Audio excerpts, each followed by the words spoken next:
e muitas elucubrações a respeito do que virá depois dela. Em primeiro lugar, eu quero fazer a relação aqui de algumas coisas muito positivas que têm acontecido.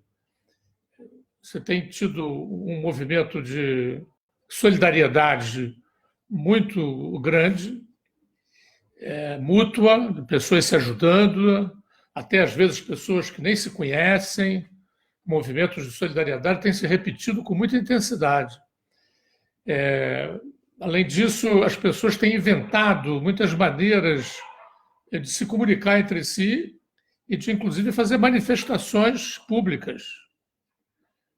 Pela janela, a panelaços, a pitaços, né? Faixas na janela. Isso tem sido muito positivo, né? Em terceiro lugar, você tem também a descoberta por parte das pessoas de uma série de atividades e de reflexões e de comunicações entre as pessoas que estavam relativamente esquecidas ou ignoradas pelo trem de vida da revolução digital, né? A revolução digital tem imposto um trem de vida, uma velocidade muito, muito grande, as pessoas ficam correndo atrás, não sabem exatamente de quê, né? Tem que responder a 1000 demandas e a pandemia, obrigando você a ficar em casa, tem, de certo modo, obrigado a você a repensar uma série de coisas, uma série de afetos. E essas trocas todas, embora também tenha, simultaneamente apareçam também coisas muito negativas, como, por exemplo, os espancamentos das mulheres têm crescido exponencialmente. Mesmo com as dificuldades delas reclamarem, porque estão ali, às vezes, no mesmo cômodo que o marido, né?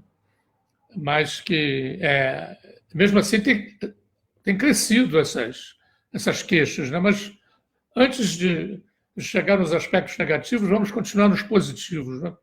Então, você tem essa coisa de reflexões, confidências, trocas, né? Entre parceiros afetivos, amorosos e com seus filhos, né? Então, você tem aí toda uma redescoberta ou uma descoberta, para quem nunca havia antes curtido isso, de situações, né? Muito, muito interessantes. A capacidade de autorreflexão, de contemplação, que tem aumentado muito. E isso está fazendo com que muitas pessoas mais otimistas estão prevendo que, depois da pandemia, você vai ter um mundo diferente para melhor. Um mundo em que as pessoas vão ser mais tranquilas, mais solidárias, mais afetuosas. Então, é uma visão otimista, né, a meu ver, positiva. Isso é possível, né? Isso é possível. Não está fora das cogitações, mas não é uma tendência, como muitos às vezes parecem fazer crer, não é uma tendência automática. Por duas coisas, não é, a meu ver. Em primeiro lugar, porque essa pandemia não está provado que ela vai passar assim tranquilamente. Ela já está reaparecendo lá na China e na Coreia também, que se imaginavam ter superado o processo. Então, há muitos epidemiologistas que dizem que, em função da grande ignorância a respeito do que está acontecendo, eles não têm certeza de que os já contaminados não possam se contaminar de novo e não se sabe também exatamente se essa coisa vai passar assim, como passaram outros vírus do século XXI, né, como o ébola e outros dois que também vieram na Ásia, que passaram barbarizaram a humanidade e depois desapareceram. Sobre esse Covid-19, não há certeza sobre isso. E mesmo que ele passe, há pessoas formulando a hipótese de que virão necessariamente outros, porque esses vírus eles são produto de uma concentração simultaneamente, né? A concentração de muita gente em lugares não muito amplos e também a progressão predadora do ser humano em direção a florestas, liberando com isso os bichinhos que estavam lá e que passam a se espalhar pelo mundo. Então, como nada indica que a curto prazo, pelo menos, essa atividade predatória do ser humano vai desaparecer assim tão rapidamente, é possível que em função da globalização, né, dessa interconectividade que aumentou brutalmente no quadro da revolução digital, é possível que, mesmo que esse coronavírus, esse Covid-19 vá embora, outros podem aparecer. É provável até que outros vão aparecer, segundo os especialistas aí. Né? Esse já é o terceiro ou quarto vírus do século XXI. Então, é provável que virão outros. Ou seja, há muita gente esperando que a partir de julho, agosto, pronto, acabou e retorna à vida normal. E isso não está muito garantido, né?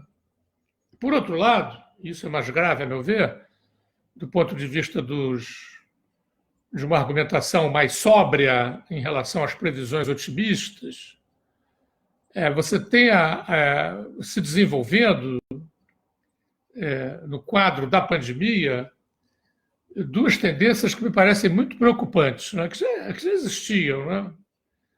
Mas que me parecem muito preocupantes porque elas estão se potencializando no âmbito da pandemia. Você tem, por um lado, o avanço impressionante do controle dos estados sobre as pessoas. Isso não é uma novidade para os melhor informados, porque a gente já viu filmes a respeito, desde as denúncias que o Snowden fez, a gente está tomando conhecimento de como essa interconectividade ela está sendo apanhada pelo Estado ou por grupos econômicos que estão, com isso, aumentando muito a sua capacidade de controle do indivíduo. No enfrentamento da pandemia na China, essa coisa foi vista com muita intensidade e permanece. Aliás, já vinha de antes também na China. Eles estão com um programa de, através do celular, controlar as pessoas, a privacidade das pessoas, o que elas fazem, o que elas não fazem, como isso pode ser retribuído ou castigado. O Estado chinês ele tem desenvolvido essa coisa assim, e agora na pandemia isso foi ainda aprofundado com uma intensidade colossal. Quando a gente sabe que são, no mundo ocidental, muito poucas e grandes empresas, né? Estava lendo um artigo agora há pouco, essas grandes empresas digitais americanas, o Google, Apple, Microsoft, Amazon e Facebook, essas 5 empresas, elas já estão acaparando, concentrando 20% da riqueza das 500 maiores empresas norte-americanas. Só 5. Quer dizer, o nível de concentração no Estado ou em grandes empresas está assustador. E o que isso vai representar de controle das vidas privadas, de esvaziamento da democracia, da atividade autônoma das pessoas, é impressionante. Eu já tenho há algum tempo sustentado que controlar essas empresas e essas tecnologias hoje, nos dias de hoje, no século XXI, é uma reivindicação democrática tão importante, tão essencial, como foi a luta pelo sufrágio universal no século XIX.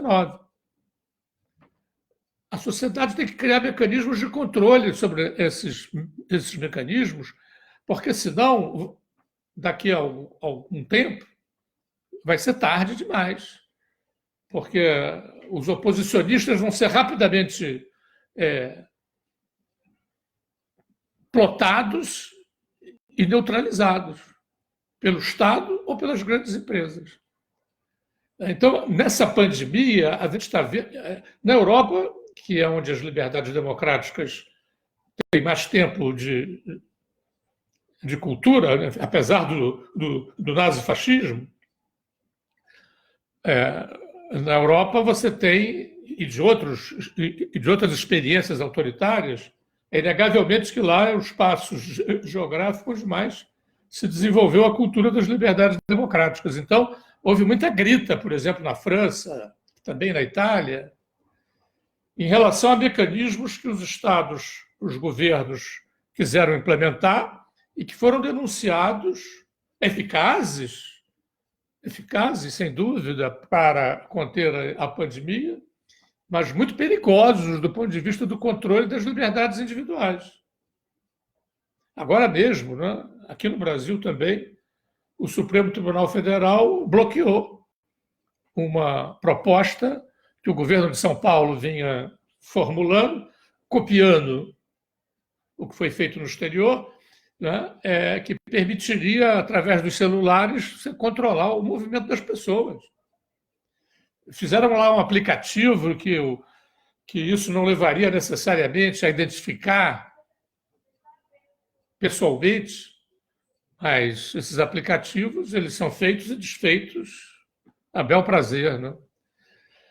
De sorte que esse avanço das tecnologias controladoras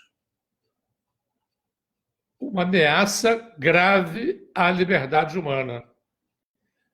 Não é um fenômeno que a pandemia criou, mas ela está se potencializando com a pandemia e o seu desdobramento, se não for controlado, depois da pandemia, a gente pode ter um mundo pior do que antes da pandemia. Então, esse é um primeiro grande aspecto aí que me parece importante levantar para o debate. Um segundo aspecto, né, é o fato de que essa pandemia está mostrando que a chamada globalização, ela, ao tempo que resolvia muitos problemas, ela criou outros, como se evidenciou agora. 90% da produção de equipamentos médicos no mundo está na China. Não sei quantos por cento da produção de medicamentos, ou de grande parte deles, está na Índia. Você não pode ficar... Essa dependência, né, criada numa série de aspectos, né,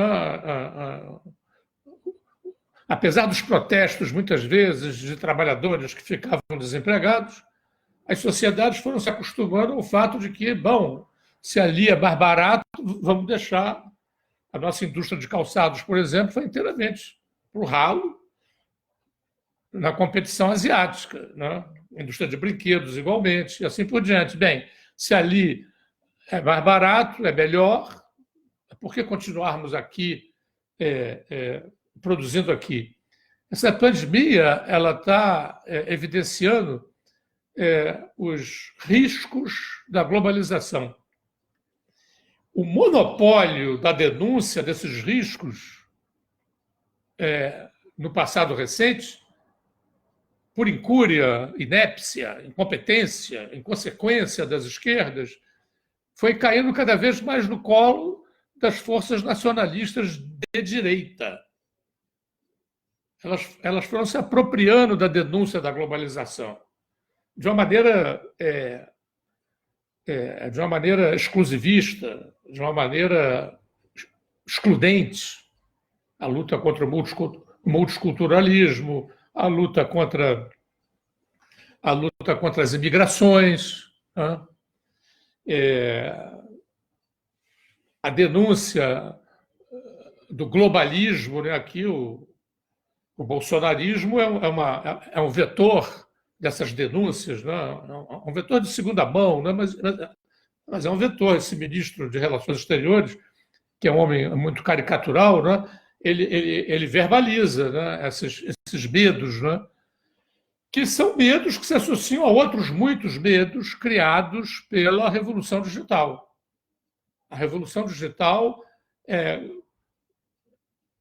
ela tem transformado completamente aspectos sociais, econômicos, culturais. É uma revolução equivalente àquela que houve no fim do século XIX, a mal chamada Revolução Industrial, segunda grande Revolução Industrial.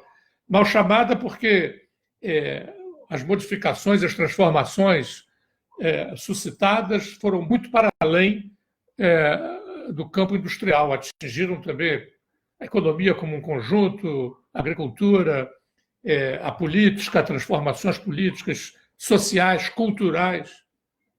Criou-se a civilização fordista no bojo, no contexto dessa segunda grande revolução industrial. E também naquela época o mundo sofreu,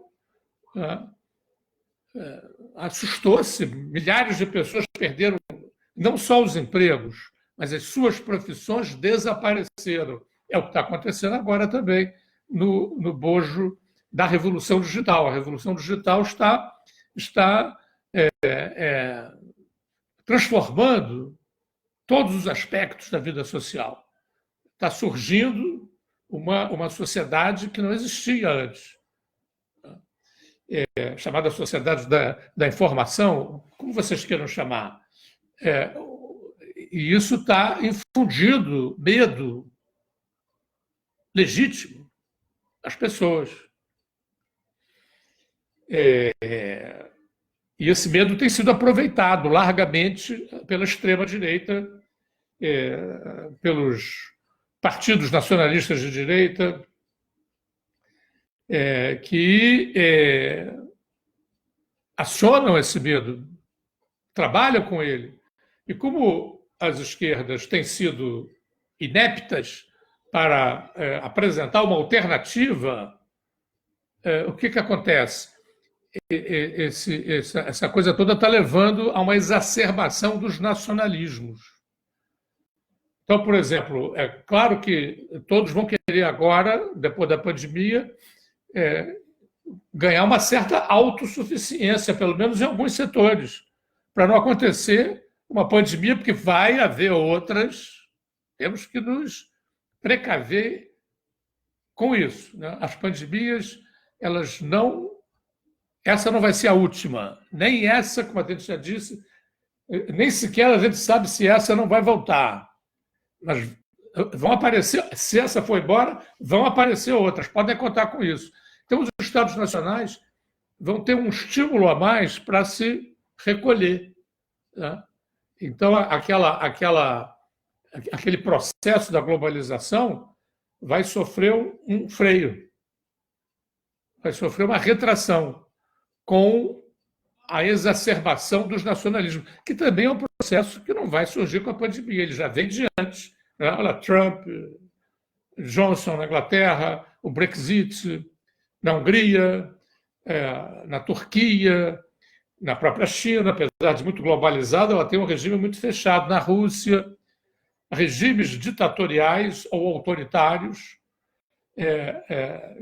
já estavam crescendo, impulsionados por esses medos, né, que a sociedade digital está criando. Também o crescimento das religiões evangélicas, né, em toda parte, com credos muito conservadores, embora tenham desempenhado... Há muita gente que tem uma certa incompreensão, uma certa irritação com essas religiões, por achar que elas são obscurantistas e e ali é um negócio, não é uma religião, mas o fato é que, se você vai lá para a base da sociedade, essas religiões estão cumprindo um papel que o Estado deixou de ter, né? E desempenhado uma militância que as esquerdas também abandonaram. A militância de base, o catolicismo social, e as esquerdas, no tempo da civilização fordista, tinham uma militância de base, né? Desapareceu isso há muitos anos. E essas igrejas, na medida também que o Estado, dentro da perspectiva liberal, o Estado foi depredando os serviços públicos, né? E as pessoas lá na base da sociedade cada vez mais desesperadas, essas igrejas têm desempenhado, incentivando a ajuda mútua, a solidariedade, elas têm desempenhado um papel muito importante. Não é à toa que elas ganham o prestígio que elas têm ganho nas bases das sociedades. Isso tudo também tende a crescer, evidentemente, com as pandemias, né? Que é mais um fator a trazer susto, a trazer medo. Então, portanto, a pandemia, se ela tem, por um lado, desenvolvido aspectos positivos, construtivos, amigáveis, solidários, ela tem também anunciado potenciais muito perigosos, né? E eu resumo nesses dois, né? Um aumento exponencial da capacidade de controle sobre as liberdades individuais e um aumento dos particularismos, dos nacionalismos, que vem como contrapartida, né? Vem como contrapartida a esse processo de globalização descontrolado que nós tivemos nos últimos 20, 30 anos. As esquerdas estão desafiadas, né? As esquerdas estão desafiadas realmente num nível novo. As esquerdas perderam uma base social que elas tinham, que era a classe operária. A classe operária, que é um produto da civilização fordista, né, no sentido dela muito concentrada em imensas empresas. E a classe operária era uma espécie de eixo em torno do qual se mobilizavam as demais camadas populares. Esse eixo, salvo em alguns países, como Índia e China, esse eixo, nos países capitalistas avançados, aqui no Brasil também, não vou dizer que se desfez completamente, mas se enfraqueceu muito. Então, por outro lado, cresceram muito lutas legítimas, chamadas identitárias, mas que fragmentaram muito essas lutas.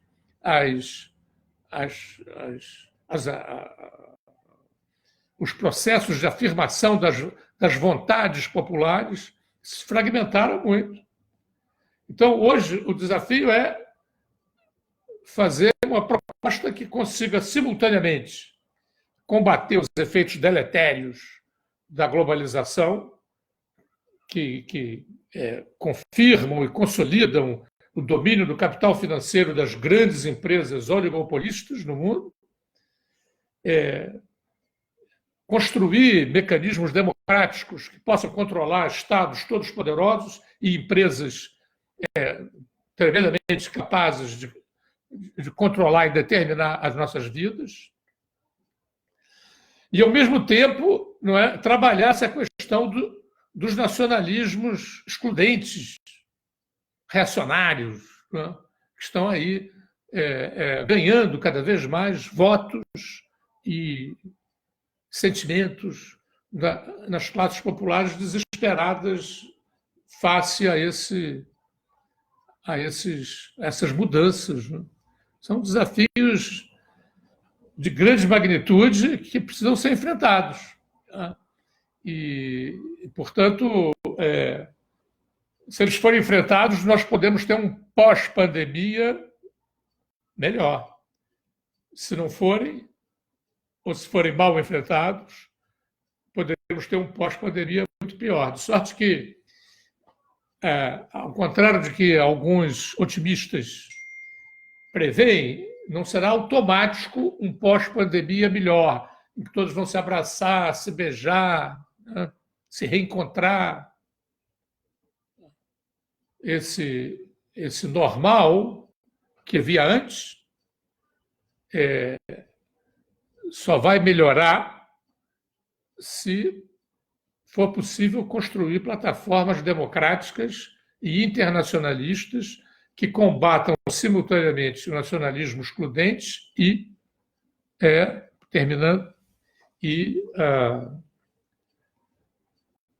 os estados controladores no quadro da globalização descontrolada.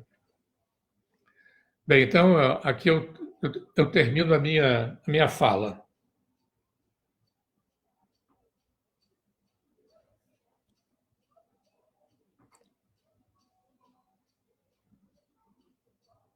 A primeira questão é da Maria Aparecida e ela pergunta: você acha que há risco no Brasil de ditadura?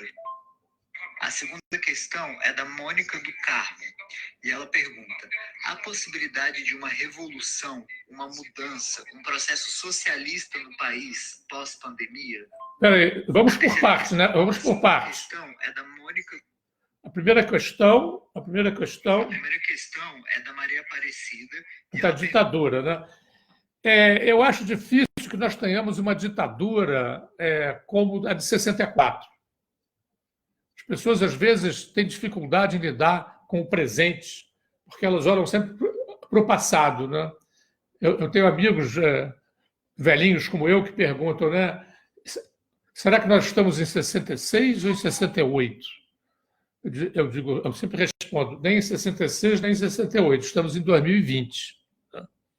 Quer dizer, os desafios são de natureza qualitativamente diversa. Eu não acho que estejamos na iminência de uma ditadura do tipo da que existiu em 64. A sociedade se tornou demasiadamente complexa para isso. Agora, nós temos o perigo do crescimento do autoritarismo, inclusive, às vezes, dentro da lei. Não nos esqueçamos que os governos petistas nos deixaram a trágica herança da lei contra o terrorismo. E a Constituição cidadã nos deixou um legado terrível, que foi a consagração das Forças Armadas como anjos tutelares da nossa República. Podem intervir desde que chamadas por um dos presidentes dos poderes. O presidente da Câmara, do Senado, do Supremo ou da República podem chamar as Forças Armadas para intervir. Então, em caso de conflagração social, elas podem chegar. E mesmo sem conflagração social, você pode ir aprovando, né, como fez de maneira quase caricatural lá na Hungria, o Viktor Orbán, uma legislação autoritária que vá reduzindo, tolhindo as liberdades democráticas. Eu acho que esse é um perigo maior do que o perigo de um golpe com os tanques na rua, como foi tradicional. Nós temos que estar preparados para... alguns falam autogolpe, também não acho isso uma expressão muito, muito elucidativa, né? Eu penso que o que nós temos possibilidade é de ver o crescimento de uma democracia autoritária, né? Esses dois termos parecem excludentes, mas, a meu ver, não são. Você pode ter um Estado de direito bastante autoritário, em que as liberdades democráticas sejam muito tolhidas, mas que você tenha uma legalidade que está longe de ser o estado de exceção que havia na época da ditadura. Deixa eu abrir a luz aqui.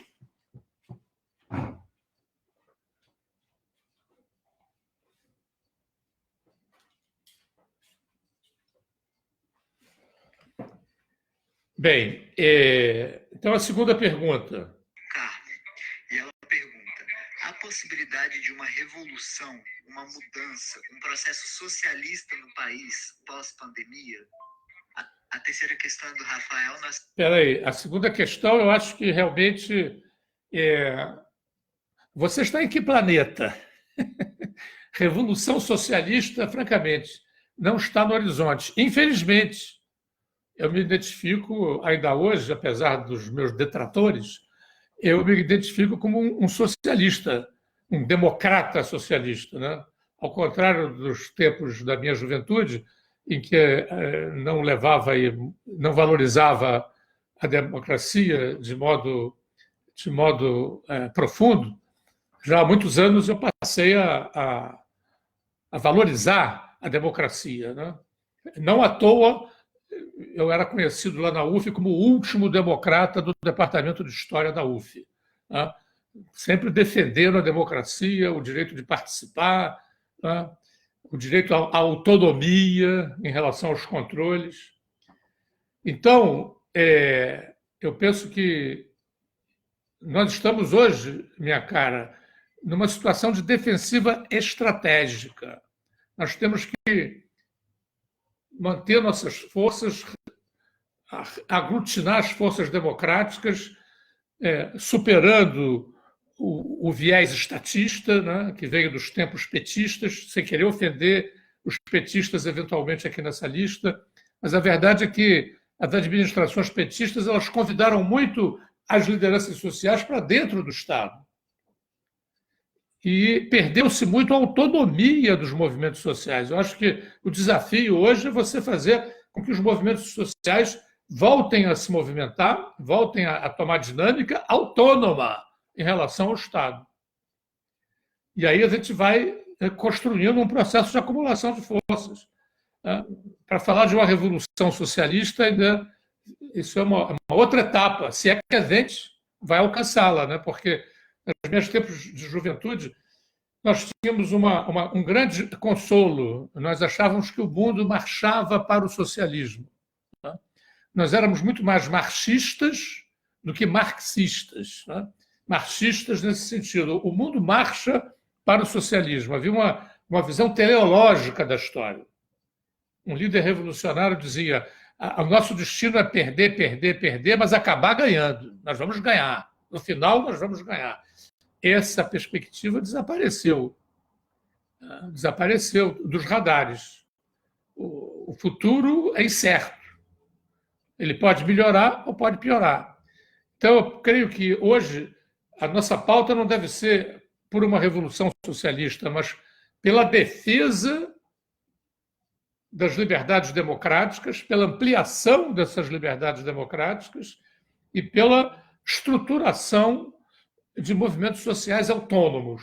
Eu acho que essa é uma grande pauta e, se nós a realizarmos, estaremos felizes, né? Do ponto de vista das referências e dos valores democráticos. Vamos à terceira pergunta. Gomes, e ele pergunta: professor, o senhor poderia falar do impacto da pandemia na educação? O que o senhor tem a dizer sobre a possibilidade do avanço da educação à distância como produto fácil e ampliado? E sobre os usos políticos da pandemia em um ano de eleições municipais? A outra questão. Bem, essa capacidade nova de conexão já vinha alterando algumas práticas na nossa educação. Eu, inclusive, devo dizer que, num primeiro momento, resisti muito a isso, né? Por exemplo, a gente tinha oportunidade de bancas virtuais, né? E, progressivamente, eu participei de algumas e realmente constatei que eram mecanismos muito práticos e que não levavam a nenhuma perda de substância.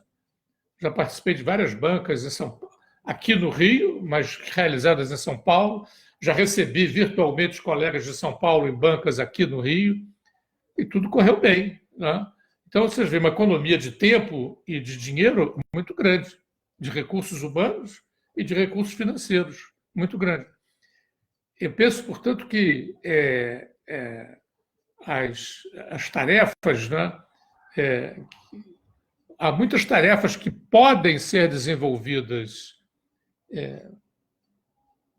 pelos meios informáticos e que não têm sido desenvolvidos por mera preguiça, por mero conservadorismo. Agora, isso não quer dizer que nós possamos entrar rapidamente num ensino num ensino fundamentalmente baseado nesses mecanismos. Ainda estamos, sobretudo aqui no Brasil, longe disso, porque você tem uma quantidade de estudantes, e às vezes até de professores, que não só não estão tecnicamente habilitados para desenvolver o ensino nessa base, mas também muitos não têm recursos para ter os computadores, né? Então é preciso ir com método, com cuidado. Mas eu acho que a pandemia está nos mostrando que você precisa, é um aspecto positivo, que você pode realmente desenvolver uma infinidade de tarefas através dos meios técnicos, sem perder de vista o caráter imprescindível da presença, né?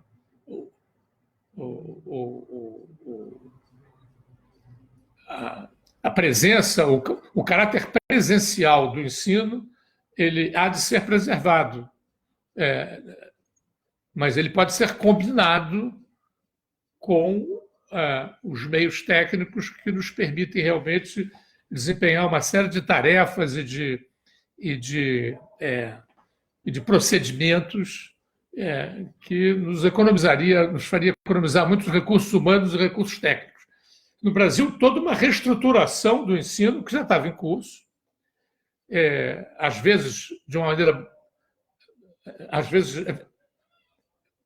baseado, né, não estivéssemos no Brasil, né, baseado numa picaretagem, né, ensinos à distância fakes, né? Você tem instituições de ensino aí privadas que desenvolvem de maneira muito fake esse ensino, né? Outros espertalhões, né? Como aquele lá de Minas, né? Que foi denunciado que compraram 2.000 computadores para uma escola que tinha 100 alunos, né? Ou 200 alunos. Então, tomando cuidado com essas picaretagens, eu acho que você tem que superar um certo conservadorismo que existe, às vezes, dentro da esquerda, dentro de professores de esquerda que têm um certo conservadorismo e não querem admitir nenhum avanço desse ponto de vista, né? Nós, lá na UF, tivemos um professor famoso, né? Não vou mencionar aqui, eu não vou mencionar o nome dele, porque o que importa é o milagre, não é o santo, né? Que quando os computadores começaram, ele dizia: isso é um modismo americano, é uma geringonça do imperialismo para nos dominar. Não dá, né? Quer dizer, quando você... Bom, esse homem depois mudou de posição e até se tornou muito esperto no manejo, né, dos computadores. Então, eu penso que a gente tem que avançar nesse sentido, conservando a referência fundamental, a meu ver, do caráter presencial que o ensino deve manter, pelo menos em parte. Mas, em parte, ele pode evoluir, sim, desde que todos os estudantes tenham computadores, desde que todos tenham instrução técnica, isso vai levar alguns anos, não é assim da noite para o dia, né? Então, creio que respondi a questão. Vamos à quarta questão. É do Matheus Matias, que diz: diante do quadro de avanço da pandemia sobre o Brasil, especialmente entre os mais pobres, e das constantes ameaças à democracia por parte do presidente Bolsonaro, quais as alternativas as oposições e as instituições possuem para enfrentar os autoritarismos e as consequências sociais e econômicas da Covid-19? Pois é, a gente estava falando um pouco já disso, né? São os desafios que surgem aí, né? o bolsonarismo, o presidente Bolsonaro, eu escrevi um artigo agora a respeito, né? Foi publicado na revista eletrônica lá da PUC, do Rio Grande do Sul. O bolsonarismo ele é fruto de um conjunto de fatores. Muitos entre nós que se recusavam a constatar a existência no Brasil de tradições autoritárias, afirmando que a democracia estava consolidada e que as direitas não existiam mais, né? Hoje se deram conta de que essas tradições são inescapáveis, elas estão aí, é preciso lidar com elas. Mas essa própria gente que recusava a possibilidade das tradições autoritárias agora querem resumir a história às tradições autoritárias. O bolsonarismo não é apenas fruto das tradições autoritárias. Lembrem-se que o Brasil tem tradições autoritárias, mas, apesar disso, votou e reelegeu o Fernando Henrique Cardoso, votou e reelegeu o Lula, votou e reelegeu a Dilma. Uma parte importante do eleitorado do Bolsonaro, do Lula, migrou para o Bolsonaro. Então é preciso não só considerar as tradições autoritárias, elas são muito importantes, não podem ser subestimadas, e é preciso ter todo um discurso para lidar com elas, mas é preciso lidar também com a conjuntura, com a grande conjuntura que se estendeu do momento em que foi aprovada a nova Constituição, em 1988, à campanha eleitoral de 2018. Tem uma grande conjuntura aí de 30 anos em que o sistema político que antes suscitava tanta esperança começou a decepcionar, a desiludir as pessoas. As pessoas foram progressivamente se desiludindo. Os grandes partidos reformistas que surgiram no contexto da nova República, o PT e o PSDB, foram perdendo bases, foram cada vez mais se parecendo com o conservadorismo que eles nasceram para reformar. E, ao contrário de reformar, eles adquiriam cada vez mais, né? Eles tinham, que nem aquela fábula do Ionesco, né? Foi todo mundo virando hipopótamo, né? Você, de repente, olhava para o petista e dizia, mas ele está com... Ele está parecendo... Ele tem o rabinho do hipopótamo, ele não é um hipopótamo. Ele tem a orelha do hipopótamo, mas não é hipopótamo. Mas ele tem um nariz... Daqui a pouco ele tinha virado hipopótamo. Tá? Então, o PSDB, se a gente imagina metaforicamente as forças do atraso como hipopótamos, o PT e o PSDB foram virando gradativamente hipopótamos. E aí, incidindo a crise de 2008, nesse contexto, e os fatores estruturais da revolução digital, criou-se um clima de desespero propício aos salvadores da pátria. E o Brasil tem uma tradição de salvadores da pátria. Não é? Tivemos o Getúlio Vargas, tivemos o Jânio Quadros, tivemos o Collor, e agora temos o Bozo, né? Temos o Bolsonaro, que é um salvador da pátria.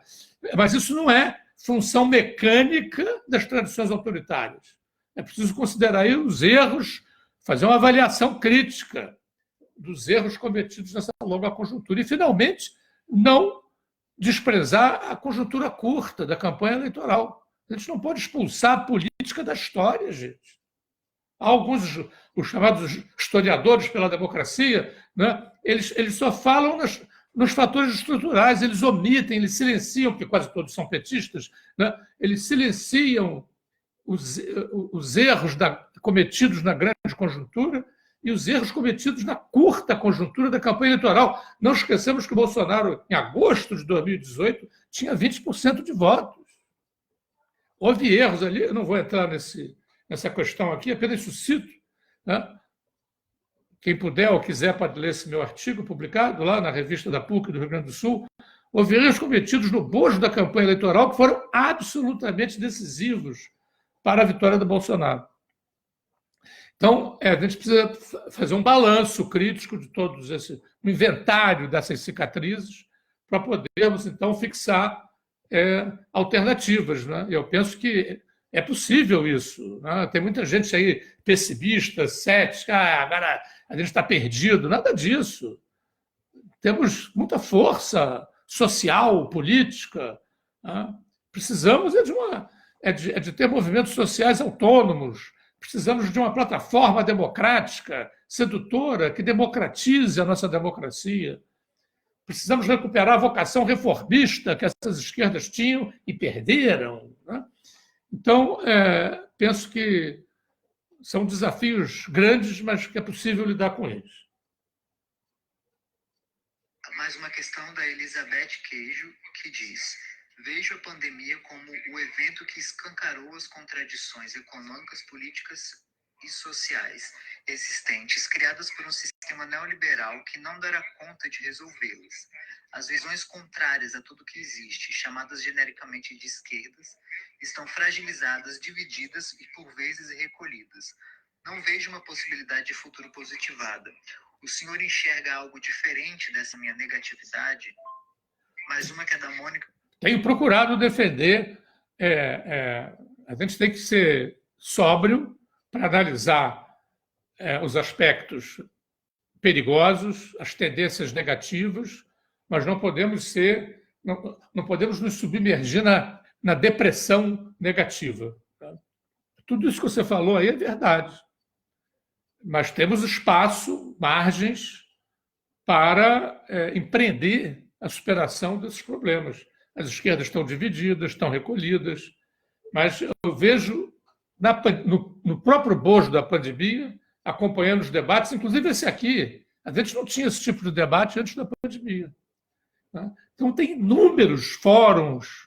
Eu mesmo participo de uma... Deixa eu fazer a minha propaganda aqui, o meu comercial. Eu mesmo participo num grupo do YouTube chamado Rebeldes Sempre, né?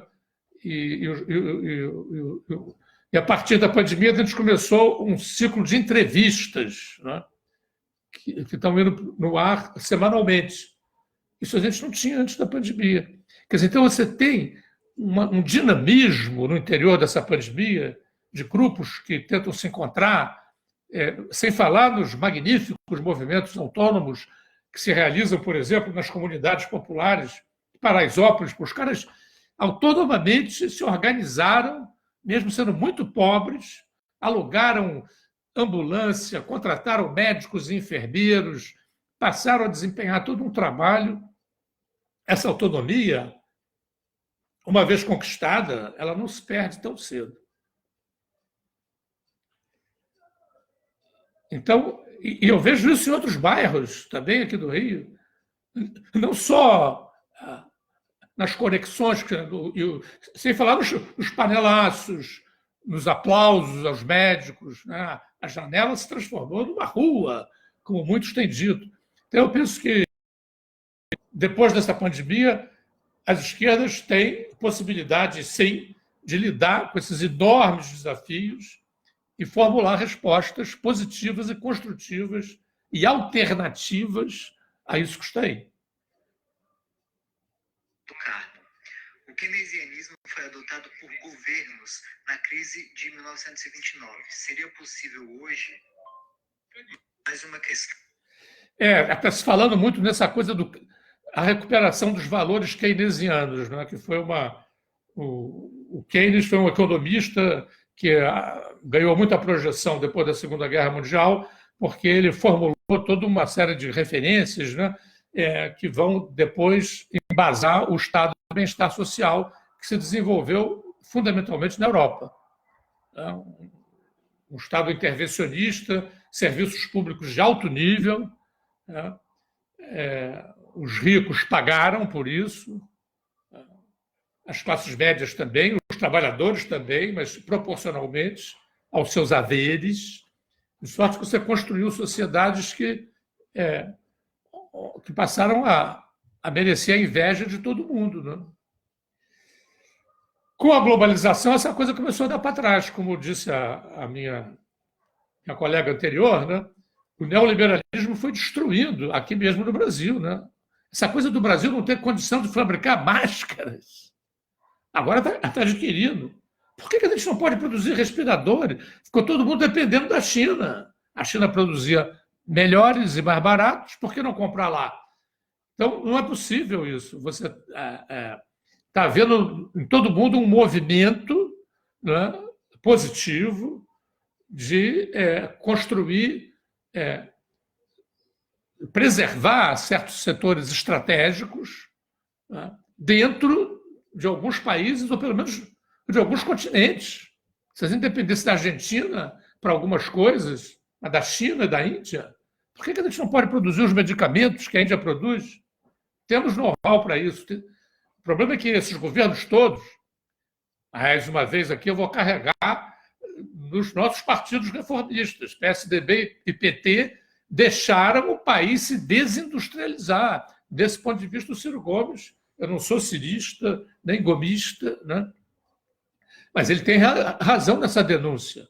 Houve um processo de desindustrialização no Brasil que nos deixou à mercê, além da depredação dos serviços públicos. Então, a repositivação das referências keynesianas é um processo que deve ser fortalecido pelas esquerdas, cuidando para que ele não desbanque no nacionalismo de direita excludente, né? Temos que evitar aí o abismo do nacionalismo de direita, né? Mais uma dose de nacionalismo ou de continentalismo, né? De certo modo, aquele projeto da Unasul, do Mercosul, visava isso, né? E agora pode ser que a gente ganhe força para defender melhor, né? Por exemplo, o SUS. O SUS foi uma grande ideia plasmada na nossa Constituição, e o SUS, vocês observem que ele está completamente depredado, né? Foi depredado. Desculpe dizer, a depredação não começou do Temer nem do Bozo, né? Já vem de antes. Já vem de antes. Milhares de leitos desativados pelos governos anteriores. Então, o SUS, hoje, os médicos e os enfermeiros que trabalham ali são verdadeiros heróis, porque eles trabalham em condições lamentáveis de segurança, de equipamentos, né? Então, isso é uma bandeira absolutamente fundamental para as esquerdas levantarem depois dessa pandemia, ou já mesmo agora, no curso dessa pandemia. Vamos realmente conferir ao SUS uma prioridade absolutamente central. Inclusive porque não nos esqueçamos que há outras doenças como dengue, né, que tem muito mais contaminado por dengue do que por Covid-19. Hoje eu ouvi no jornal que o Covid-19 já contaminou 100 e tal mil e o dengue 600 e tal mil. Mesmo que não seja tão mortal como o Covid-19 é, né? Então, o SUS é uma bandeira absolutamente fundamental e tem toda a razão essa crítica.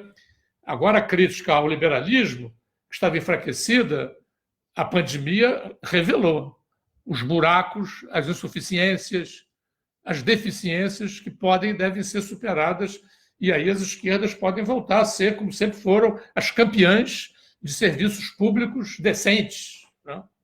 Não nos esqueçamos que o protesto contra serviços públicos degradados foi a raiz dos grandes movimentos sociais de 2013, que depois já acabaram sendo apropriados pela direita, né, porque as esquerdas estavam demasiadamente cooptadas pelo Estado, né?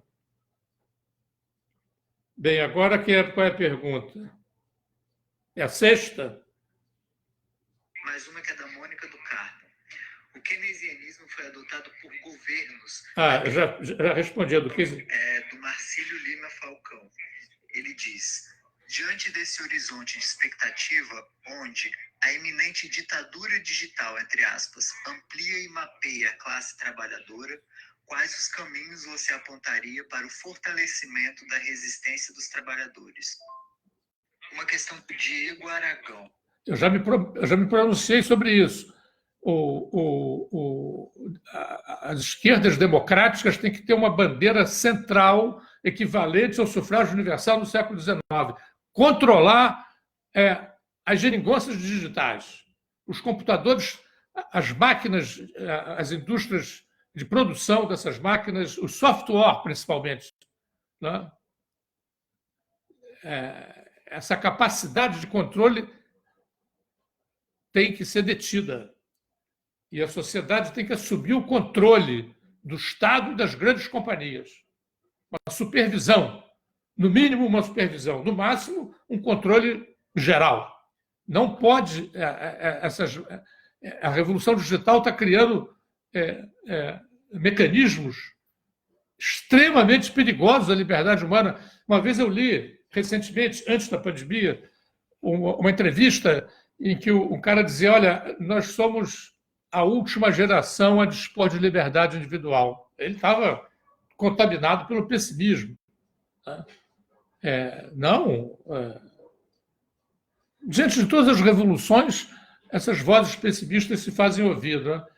Na época em que as estradas de ferro começaram a movimentar trens a 60 km por hora, houve gente que disse que aquilo ia perturbar o cérebro de tal maneira que as pessoas iam enlouquecer. As pessoas estavam acostumadas a andar a cavalo, com um panorama de 180 graus, iam passar a ter uma velocidade muito maior, num panorama muito menor, e iam enlouquecer. Os celulares também, quando começaram a se desenvolver, a ideia era que eles provocavam câncer. Né? Tinha gente que mantinha o celular longe. Você ia ter câncer no ouvido, né? Se você desse tantas chamadas por dia. Então, as invenções são sempre acompanhadas, né, de pessimismo, né? Porque elas podem servir para desenvolver as faculdades humanas e elas podem servir para atrofiar as faculdades humanas.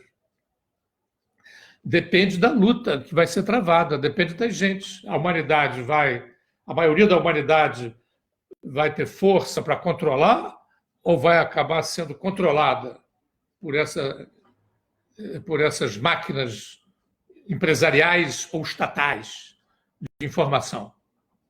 É a grande luta do século XXI. É a grande questão do século XXI. E não devemos ser pessimistas disso. Né? Devemos ser sóbrios, né? Não vamos ter um otimismo ingênuo. Eu me lembro que quando a internet começou, as pessoas disseram: que maravilha! É uma maravilha, mas pode ser uma coisa monstruosa também. Né? Os aviões servem para descarregar para a Europa e servem também para jogar bombas na Europa ou aqui, na sua cabeça. Né? Quer dizer, os meios técnicos, eles podem ser aproveitados positivo ou negativamente. Né? Depende muito das lutas que se derem. Última questão. Professor, o que o senhor acha sobre a apropriação dos símbolos nacionais e das Forças Armadas pela direita?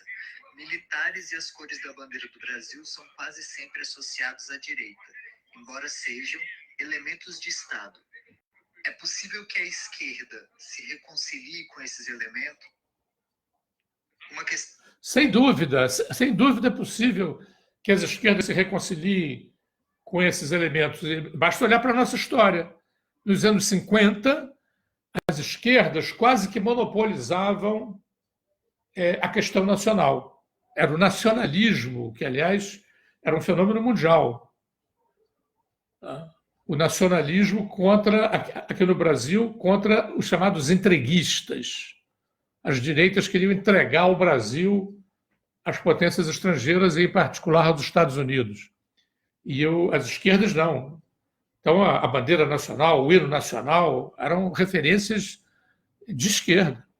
Depois veio a ditadura e ela se apropriou com muita habilidade desses símbolos nacionais. Eu digo com muita habilidade porque o povo brasileiro é muito nacionalista, como cada um de vocês já deve ter percebido. O nacionalismo é muito forte nesse povo. Então, a ditadura se apropriou e as esquerdas, algumas esquerdas, não todas, encolheram-se desse ponto de vista. Posteriormente, nos anos 80, as cores brasileiras e a bandeira e o hino foram recuperados. O movimento das diretas, né? Vocês todos são muito jovens, não participaram, mas nesse movimento tinha uma cantora, que até hoje está por aí, a Fafá de Belém, que cantava o hino nacional a capela, antes dos comícios. As pessoas... Eu, particularmente, devo dizer a vocês que não tenho essa identificação nacionalista. Né? Eu sou uma pessoa que, depois de algumas décadas, fui aderindo cada vez mais ao internacionalismo, né? Aquela coisa que os anarquistas, e não sou um anarquista também, que os anarquistas têm muito, né? O mundo é a nossa pátria, né? Cidadão do mundo. Eu me sinto muito assim, cidadão do mundo, né? Mas eu não vou ignorar, na luta política, o nacionalismo é muito forte. Você não pode deixar a bandeira, as cores nacionais serem manipuladas e entregues à direita. As esquerdas têm que recuperar, têm que começar a sair à rua de novo, com verde e amarelo, por que não? Se quiser sintonizar com o povo, é preciso fazê-lo. Eu não pretendo, com o meu internacionalismo, ser representante do povo brasileiro. Sou um intelectual que estou aqui fazendo a crítica, dando a minha contribuição possível, modesta, né? Possível. Desconfio das pessoas que se dizem modestas, né? Em todo caso. Então, mas para quem quer fazer política no Brasil, mexer com essas referências, se apropriar delas, lutar por elas, é indispensável. E é possível, como a história já mostrou, você se apropriar dessas referências sem cair no patriotismo calhorda de direita. É possível fazer isso. Não é fácil, mas é possível. Já se fez nos anos 50, na campanha das diretas. Por que não investir novamente nisso? Eu acho plenamente possível e recomendável.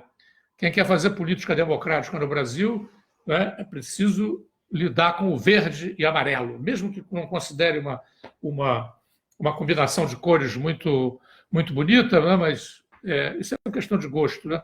Enfim, é uma tradição forte e popular. Né? Então é preciso lidar com essas referências nacionalistas. Bem, eu acho que todas as questões foram respondidas e eu queria agradecer, então, a oportunidade. É a primeira vez que eu faço um live desses, né? Que está se tornando uma moda. Bom, eu participo lá no canal YouTube desde abril do ano passado, então eu agradeço muito aqui ao Paulo César o convite e a vocês todos que ouviram que participaram dessa conversa. Né? Muito obrigado e até a próxima.